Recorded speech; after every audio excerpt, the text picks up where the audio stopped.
बिस्मिल्लाहिर्रहमानिर्रहीम। Students, BS botany zoology first semester. Physical chemistry में जो हमने केमिकल काइनेटिक्स चैप्टर स्टार्ट किया है, आज का जो लेक्चर है it is about Arrhenius equation, activation energy and it's determination. Arrhenius equation के बारे में थोड़ी सी मैं आपको इन्फॉर्मेशन दे दूं, जो बेसिक इसका कंसेप्ट है कि effect of temperature on the rate constant या रेट ऑफ रिएक्शन, उसकी जो क्वांटिटेटिव अप्रोच है वो हम आर्हीनियस इक्वेशन से कैलकुलेट करते हैं। आपको इल्म है कि जो ही टेम्परेचर बढ़ता है उससे रिएक्शन रेट में इजाफा होता है, तो जब रेट बढ़ता है तो रेट कांस्टेंट के जो है उसकी वैल्यू भी उसके साथ साथ बढ़ती है। रीज़न उसकी क्या है? रीज़न उसकी ये है कि थ्योरी है कि मॉलिक्यूल्स आपस में कोलाइड करते हैं। जो ही टेम्परेचर बढ़ता है तो उसके बाद कोलिजन्स की तादाद बढ़ती है। मॉलिक्यूल्स कोलाइड करने के बाद एक्टिवेशन एनर्जी गेन करते हैं और फिर जाकर प्रोडक्ट में चेंज होते हैं। फ्रैक्शन मॉलिक्यूल का जो एक्टिवेटेड कॉम्प्लेक्स बनाएंगे वो क्योंकि बढ़ जाएगा, इसलिए रेट भी बढ़ेगा और रेट कांस्टेंट की वैल्यू भी बढ़ेगी। तो ये हम बाकायदा टेक्स्ट इसका जो से नोट करते हैं। It is well established that the rate of reaction increase to an appreciable extent with rise in temperature। ये भी जहन में रहे कि ऑलवेज टेम्परेचर बढ़ाते जाएं हम कहें कि रेट इसका बढ़ता जाएगा, ऐसा नहीं है।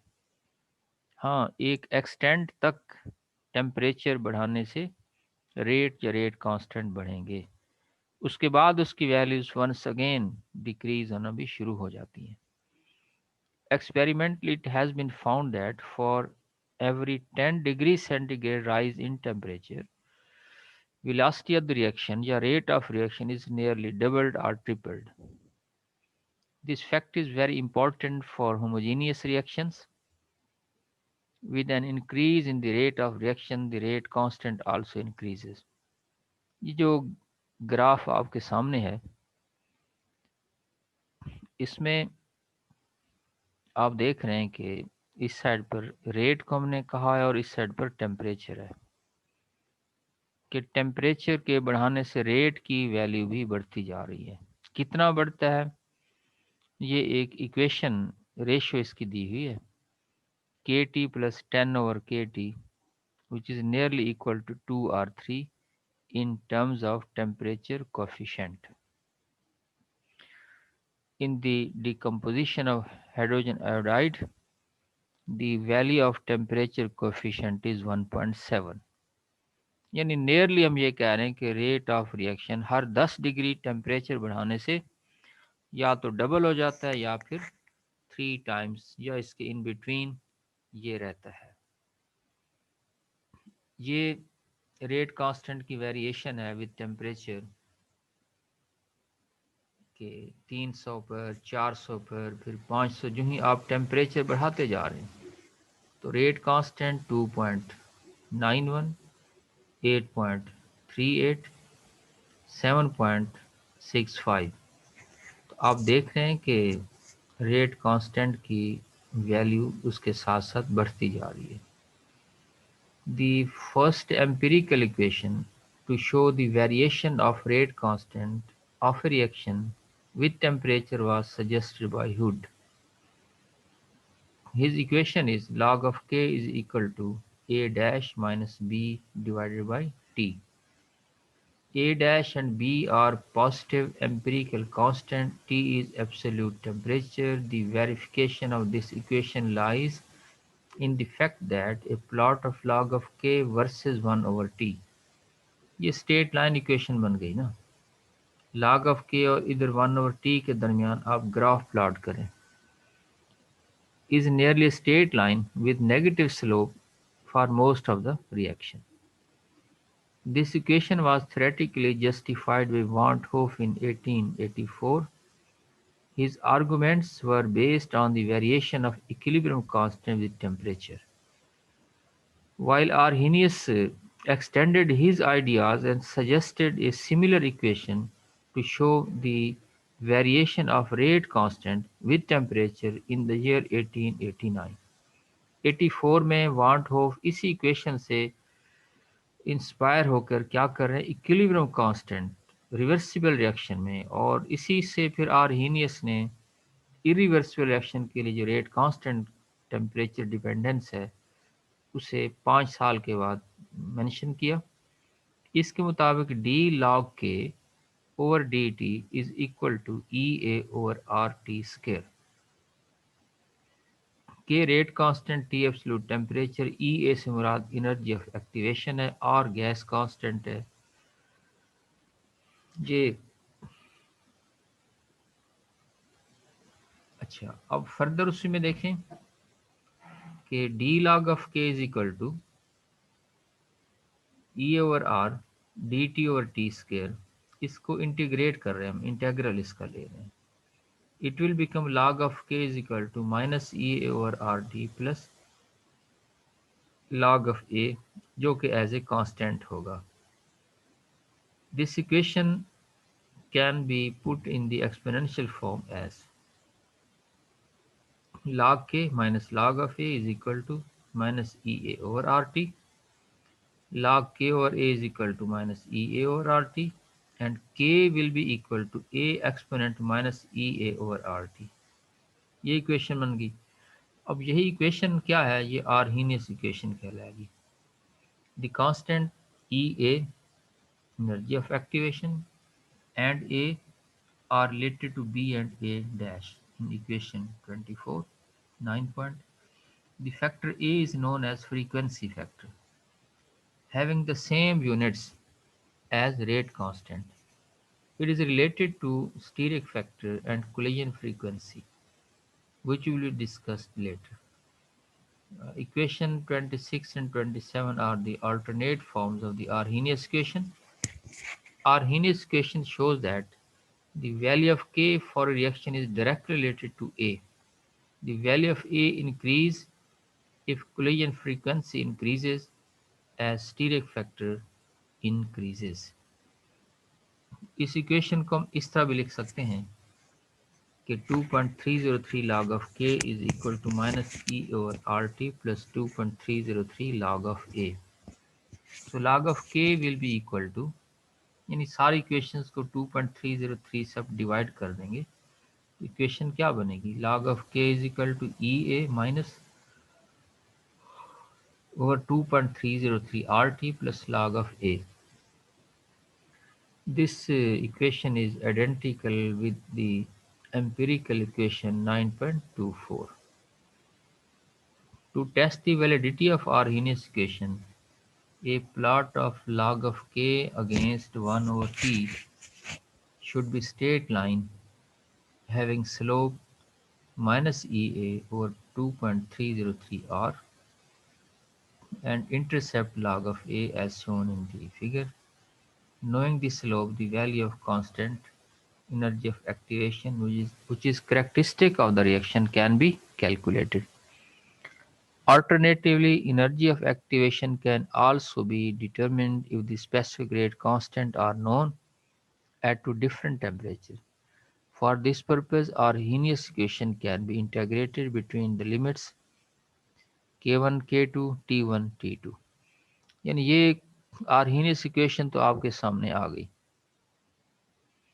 अब ये है कि दो डिफरेंट टेम्परेचर्स पर हम इसे किस तरह कन्वर्ट करेंगे। ये उसी ग्राफ यानी log ऑफ के और 1 और t के दरमियान ग्राफ प्लॉट करें तो एक स्ट्रेट लाइन अपेयर होती है नेगेटिव स्लोप के साथ। अच्छा, ये डी log ऑफ के ई ए और आर डी टी और टी स्क्वायर, तो इंटीग्रेट हम इससे कर रहे हैं दो लिमिट्स के दरमियान, के वन से के टू की तरफ, टी वन से टी टू की तरफ। यानी अगर टेम्परेचर टी वन है तो कांस्टेंट रेट के वन है, टेम्परेचर टी टू है तो कांस्टेंट रेट क्या हो गया, के टू हो गया। इसका इंटेग्रल ये आ गया log ऑफ के, ये लिमिट्स आ गई के वन ओवर के टू और -1 और टी वन से लेकर टी टू तक इसे आपने इंटीग्रेट करना है। तो ये बन जाएगा अपर माइनस लोअर, यानी log ऑफ के टू माइनस log ऑफ के वन, ये जो है। अच्छा, ये आ गया ई ए ओवर आर, तो -1 और टी टू प्लस 1 और टी वन, ये अपर को पहले, इसे लोअर को बाद में आप करेंगे।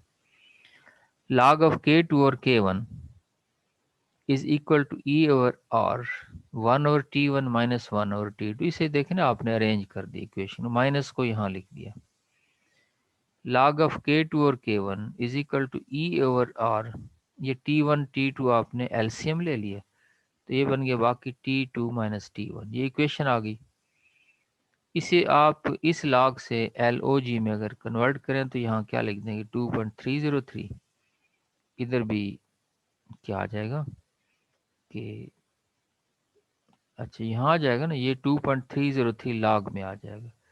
यहाँ से 2.303 को आप इस साइड पर ले आए, तो ये log ऑफ के टू और k one is equal to E A over 2.303 r t two minus t one over t one t two में इसकी ये आ गई, ये इक्वेशन आ गई।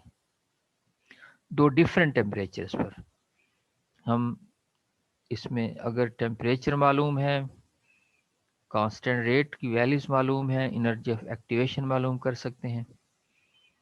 अगर एक रेट कांस्टेंट मालूम है, दूसरे को मालूम कर सकते हैं एनर्जी ऑफ एक्टिवेशन अगर मालूम है। तो 9.29 इक्वेशन भी Arrhenius equation at two different temperature, rate constant किस तरह बदलेगा तो उसको हम इससे स्टडी कर सकते हैं। It is evident from this equation that it is specific rate constant at two different temperatures are known. Energy of activation can be readily evaluated, or when energy of activation and specific rate constant at one temperature are known, and then specific rate constant at any other temperature can be calculated. अब next हमारा topic है energy of activation. देखें, यहाँ मैं मुख्तसर सी एक बात थोड़ी सी इजाफा करूँगा इसमें कि रिएक्शंस के हवाले से दो थ्योरीज हैं। एक थ्योरी है ट्रांजिशन स्टेट थ्योरी, दूसरी है कुलेयन थ्योरी। थोड़ा सा इसका आइडिया देता हूँ कि हम समझना है बात को, थोड़ी सी कंस्टेशन आप देंगे, तवज्जो करेंगे तो बात समझ आनी चाहिए। कि आम तौर पर हम केमिकल इक्वेशन क्या लिखते हैं, रिएक्टेंट्स, एक एरो डाल दी, फिर लिख दिया प्रोडक्ट। अब हम ये कहते हैं कि नहीं, रिएक्शन की ये जो इक्वेशन हम लिखते हैं रिएक्टेंट और प्रोडक्ट विद एन एरो, ये तरीके ही गलत है। तो फिर क्या होना चाहिए, रिएक्टेंट, फिर इंटरमीडिएट, उसके बाद फिर प्रोडक्ट, ये हम लिखेंगे। इंटरमीडिएट को हम नाम देते हैं activated complex. So according to the transition state theory, reactants are not directly converted into the products. Instead, they go to product via passing through intermediate step that is called activated complex. अच्छा, ये activated complex high energy का होता है, आगे graph में आप इस बात को नोट करेंगे। यानी मॉलिक्यूल जो नॉर्मल एनर्जी स्टेट पर होते हैं, रूम टेम्परेचर पर होते हैं, वो आपस में कोलाइड करते हैं। उनका कुलयन बाज़ औक़ात हेड टू हेड कुलयन इतना स्ट्रांग होता है, इतना इफ़ेक्टिव कुलयन होता है कि उससे वो एक एक्टिवेटेड कॉम्प्लेक्स बना देते हैं, जो कि एक ट्रांजिशन स्टेट है और हाई एनर्जी स्टेट है। तमाम जो कुलयंस हैं वो इफ़ेक्टिव कुलयन नहीं होते, सिर्फ जो स्ट्रांग कुलयन होगा वो इफ़ेक्टिव होगा, जो एनर्जी ऑफ एक्टिवेशन देकर एक्टिवेटेड कॉम्प्लेक्स बना देगा। तो रिएक्टेंट्स की एनर्जी कम है, जो एक्टिवेटेड कॉम्प्लेक्स बनेगा उसकी एनर्जी ज़्यादा है। वो एनर्जी जिसने रिएक्टेंट्स को एक्टिवेटेड कॉम्प्लेक्स में बदल दिया, दरअसल वही एनर्जी एनर्जी ऑफ एक्टिवेशन कहलाती है। So minimum amount of energy that is required, that is absorbed, that is taken by the reactant molecules after effective collision to uh, form the activated complex is called energy of activation, या minimum energy which the molecule must absorb before the reaction can take place. EA से आप इसे ज़ाहिर करते हैं, kilo calories पर मोल, kilo जॉल पर मोल, ये इसका यूनिट होगा। यानी अब ये दरअसल ट्रांजिशन स्टेट थ्योरी का आइडिया है कि रिएक्टेंट्स कभी भी डायरेक्टली प्रोडक्ट में नहीं जाएंगे। रिएक्टेंट्स पहले कोलाइड करके, यानी कोलिजन थ्योरी के मुताबिक कोलाइड करते हैं, कोलिजन के बाद वो एक एनर्जी गेन करते हैं, उस एनर्जी को आप एनर्जी ऑफ एक्टिवेशन कह देते हैं, उससे ये प्रोडक्ट में कन्वर्ट होते हैं, उसके बाद रोल डाउन होकर। बेसिकली ये एक बैरियर है जो रिएक्टेंट्स को हर सूरत में क्रॉस करना है to go into the form of the product. ये देखें इस ग्राफ को अगर आप, कि एक्स जो है ये रिएक्टेंट है, ये वाई जो है ये एक्टिवेटेड स्टेट को ज़ाहिर कर रहा है, जेड जो ये प्रोडक्ट को रिप्रेजेंट कर रहा है। एक्स और वाई की जो एनर्जी का डिफरेंस है उससे हमने EA1 से ज़ाहिर किया है। वाई और जेड का जो एनर्जी डिफरेंस है इसे हमने EA2 से ज़ाहिर किया है। तो EA2 और EA1 का जो फ़र्क है वो दरअसल डेल्टा E कहलाता है। इसी को डेल्टा H एंथैल्पी भी कह देते हैं। कि अच्छा देखें, ये जिस तरह इसमें दिया हुआ है कि रिएक्टेंट्स कितनी एनर्जी गेन करके एक्टिवेटेड कॉम्प्लेक्स बनाते हैं, और फिर वो एक्टिवेटेड कॉम्प्लेक्स एनर्जी को लूज़ करता है, वो प्रोडक्ट में चेंज होता है। आप यहाँ देख रहे हैं कि रिएक्टेंट ने जितनी एनर्जी गेन की है उससे कहीं ज़्यादा एनर्जी उन्होंने रिलीज़ कर दी है। तो ये एक्सोथर्मिक का ग्राफ होगा। इसकी बजाय अगर ये ग्राफ यहाँ पर आकर ये इधर ऐसे हो जाता, यानी Z यहाँ पर होता, तो ऐसी सूरत में EA2 जो है उसकी वैल्यू कम है और EA1 की वैल्यू ज़्यादा है। ये एंडोथर्मिक रिएक्शन कहलाएगा। यानी अब देखें आप इक्वेशन को क्या लिखेंगे, reactants go into activated state then go into the product। तो ये जो है ये इसमें इक्विलिब्रियम में शो किया, इसे आप सिंगल एरो से इस तरफ रिप्रेजेंट करेंगे, यहाँ डबल एरो होगी इक्विलिब्रियम में, ये रिवर्सिबल नहीं होगा। In other words, there exists an energy barrier between the reactants and the products. If the reactant molecule can cross this energy barrier, they will be converted into products. This can rapidly be understood by the energy diagram as in 9.8, in which the energy of the reactant molecule is plotted against the reaction coordinate। ये पीछे वाली जो diagram है, इससे पहले वाली, ये सारी उसी की वजाहत कर दी गई है कि एंडोथर्मिक एक्सोथर्मिक कैसे होगा, एनर्जी डिफरेंस है, वाई से जेड का डिफरेंस, एक्स और वाई का डिफरेंस वगैरह वगैरह। ये आप रीड कर लेंगे, बात आपको समझ आ जाएगी जो मैंने इब्तदाई तौर पर इससे पहले आपको एक बात समझा दी है। ये सारा वही बात की वही उन्होंने एक्सप्लेन किया है। तो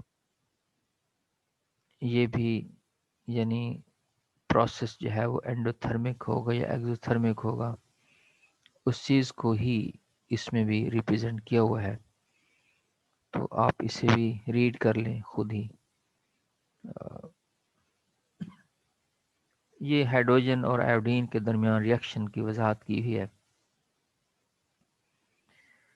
तो अच्छा, ये रिएक्टेंट्स हैं, ये रिएक्टेंट्स जब कोलाइड करेंगे तो इससे इंटरमीडिएट स्टेप बनेगा। यहाँ इन्हें ना आप डॉटेड लाइन से रिप्रेजेंट कर दें, एच एच को एच आई के दरमियान, ये भी और ये भी फुल लाइन से ना ज़ाहिर करें,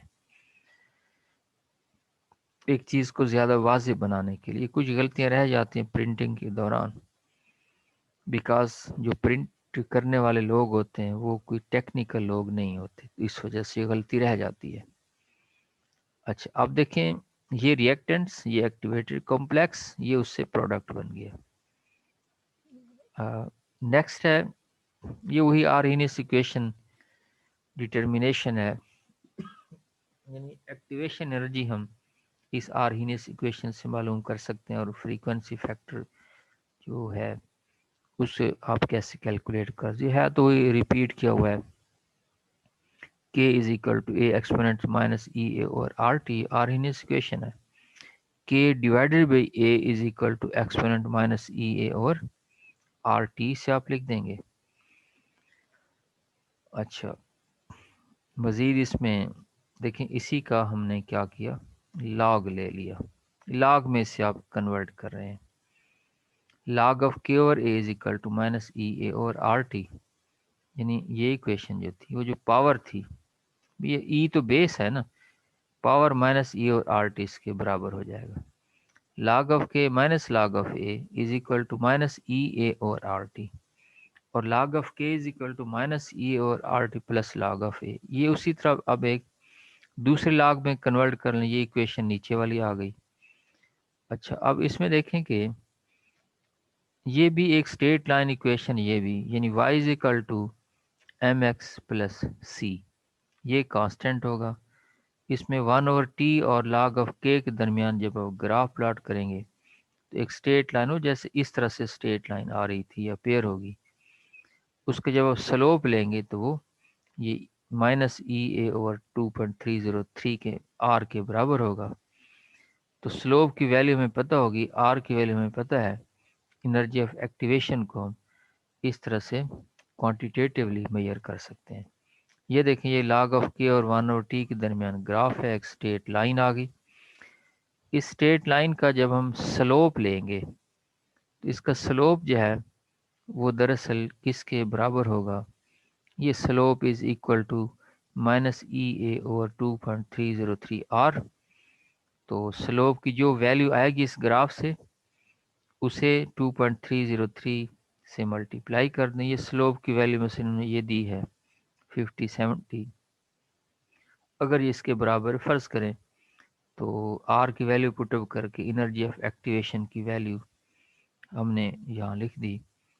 The energy of activation for decomposition of acetone dicarboxylic acid is 97.08 kilojoule per mole. EA is usually expressed in the units of kilojoule per mole, while A has the same units as that of the rate constant.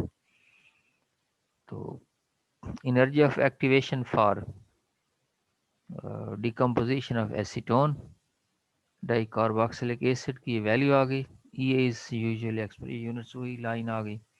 Energy of activation can also be determined if the specific rate constant are known at two different temperatures. ये वही last वाली equation आ गई कि log में से आप कह रहे हैं log of K2 और K1 E over 2.303 R T2 minus T1 और T1 T2, energy of activation is equal to 2.303 R log of K2 और K1 T1 T2 और T2 T1। तो यहाँ से भी आप magnitude quantity of activation energy मालूम कर सकते हैं। Energy barrier energy of activation may be very high for some reactants and very small for others. This determines the condition for a reaction to take place. If the rate constant of reaction, ये आप देख लें, एक numerical है, इन्हें भी solve करें, ये सॉल्व किया हुआ है, वैल्यूज जस्ट उसमें पुट अप कर देनी है तो आपके पास एनर्जी ऑफ एक्टिवेशन की वैल्यू आ जाएगी, जो आप इसे नोट कर सकते हैं। ये एक और न्यूमेरिकल है, तो इसमें टेम्परेचर की वैल्यू दी गई है, दो कांस्टेंट्स की वैल्यू, एनर्जी ऑफ एक्टिवेशन जो है ये कैलकुलेट की हुई है। सिमिलरली एक और न्यूमेरिकल है, इसमें जो है एनर्जी ऑफ एक्टिवेशन दी हुई है और एक रेट कांस्टेंट दिया हुआ है, टेम्परेचर दिया हुआ है, दूसरा रेट कांस्टेंट मालूम करना है, K2 की वैल्यू भी आप फाइंड आउट कर सकते हैं।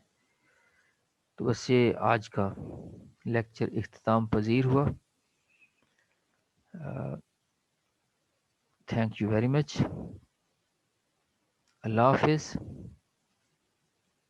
अल्लाह की अमान।